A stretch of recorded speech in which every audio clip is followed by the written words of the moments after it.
Uy. Na guys.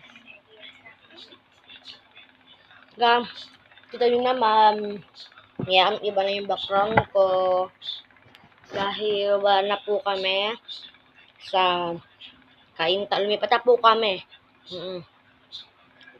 Actually, ito po yung school dito at ano to, Binawa ng Rizal. Saan ba yan?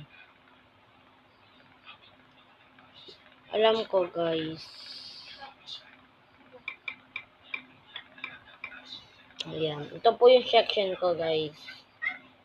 Like, ba't laging lakas ang brightness ko? Ayan. For Rizal po ako, guys, dahil sa iba lang ako nag-aaral. Ay! Assignment ko pala ako, my God. Okay.